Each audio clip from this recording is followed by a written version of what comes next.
Shalom, amahoro y'umwami Yesu Kristo abane namwe.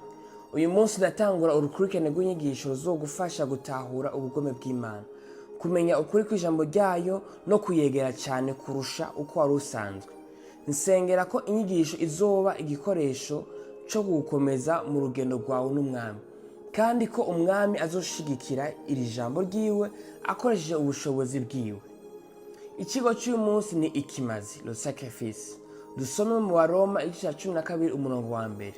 Nuko bene data, ndabinginga kubwo imbabazi z'Imana, mushikirize imibiri yanyu ibe ikimazi kizima, cera kandi gihimbara Imana. Uko niko kuyisenga kwanyu ko yihimbara. Ijambo ry'Imana riduhamagarira gushikanira imibiri yacu nk'ikimazi. Ariko si ikimazi ico aje cyose. Ijambo ry'Imana ritubwira neza ko uko ico kimazi gikwiye kumera. Gikwiye kuba kizima, cera kandi gihimbara Imana. Hanyuma riravuga riti, uko niko kuyisenga canke kuyikorera kwanyu koba ukukuri. Ndazi ko abantu benshi bakunda Yesu, mbere n'abatari cyane mu buzima bwo gusenga cyangwa bwo kwizera. Hari abavuke mu miryango y'abakristo, bakura mu mico yo gusenga, kuja mu rusengero kwa Mungu, kubatizwa no gukora imigenzo myinshi y'idini, kenshi bataranatahura ico bisobanura. Ivyo bigenda bihinduka akamenyero, bicika aho kuja ku rusengero canke kutajayo, biboneka nk'aho atatandukaniro ririmo. Ivyo nivyo nita idini. Ariko rero ubukristo ntabwo ari idini, si umugenzo washizweho n'abantu kugira ngo bashike ku Mana, ahubwo ubukristo ni ubucuti n'Imana. Ni Imana ubwayo yaje kurondera umuntu, ni Imana ishaka kubana nawe. Ndabinginga ngo ntimwumve iyi nyigisho nk'ibahamagarira kuba abanyedini, ahubwo ni ijambo ry'umwami ribahamagarira kwinjira mu bumwe bushitse nawe biciye kuri mpwemu yera. Mw'isi bavuga ko ugusenga ari urutonde rw'imigenzo, imihango n'ibikorwa abantu bakoresha mu guha icubahiro ikigirwamana canke Imana. Ariko Bibiliya itwereka inzira irengeye cyane iyo. Ugusenga nyakuri gutangurira hagati yawewe n'Imana. Kurarenga cyane kuja ku rusengero cyangwa kuba mu migwi yo gusenga. Ugusenga k'ukuri ni ugutanga umubiri wawe nk'ikimazi ku Mana. Sindiko ndavuga ko kuja ku rusengero ari bibi canke ko ataco bimaze, canke ko kuja mu migwi yo gusenga ataco imaze. Oya na gatonya, ivyo ni vyiza cyane. Ariko imbere yo gukora ibintu vyinshi vy'ivy'Imana, banza uhagarare wibaze uti, mbega jewe ubwanje ndi kimazi c'Imana? Muri Bibiliya y'icongereza The Message, iri jambo risigura neza ko gutanga umubiri wawe ku Mana bisobanura kwishikiriza ubuzima bwawe bwa misi yose.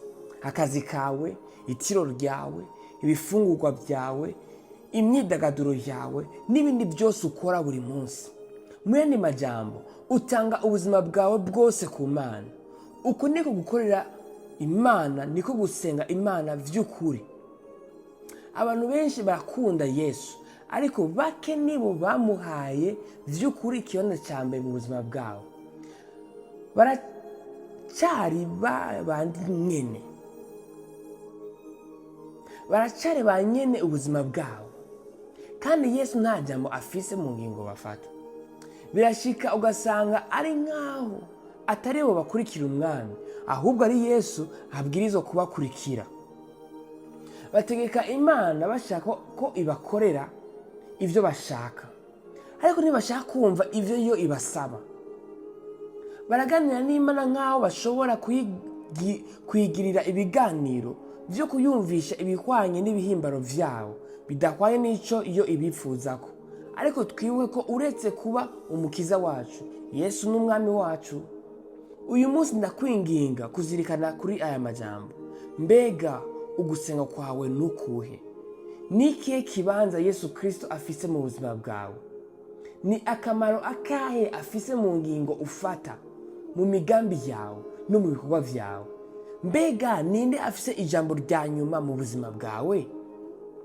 Ndakubwira ukuri, abantu benshi bavuga ko bakorera umwami, ariko mu vy'ukuri usanga ari bo bakoresha umwami Yesu kugira ngo bashike ku byo bipfuza ku nyungu zabo bwite.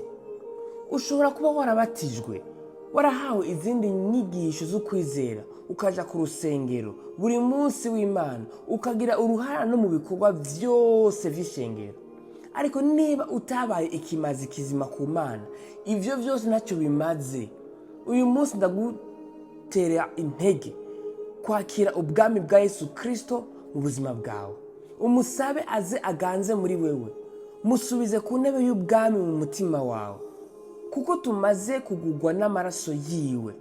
Ntitukiri abacu, turi abo watanze ubuzima bwiwe kugira ngo adukize. Senga hamwe nanje. Mwami Yesu Kristo, uyu munsi ndatahura ko birenze imigenzo, birenze indirimbo, birenze n'amahera ashobora gutanga. Icyo ukeneye kuruta ibindi byose ari uko uba umwami w'ubuzima bwanje. Uyu munsi ndatahura ijambo ryawe rivuga riti, umubiri wanje n'urusengero rwa Mpwemu Yera aba muri jewe, uwo nahawe n'Imana, kandi sindi uwanje kuko naguzwe igiciro kinini.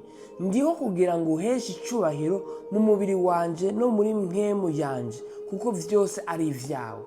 Nuko Mwami, kubw'imbabazi zawe mfasha kuguha ubuzima bwanje bwose n'ikimazi kizima, cera kandi gihimbara amaso yawe.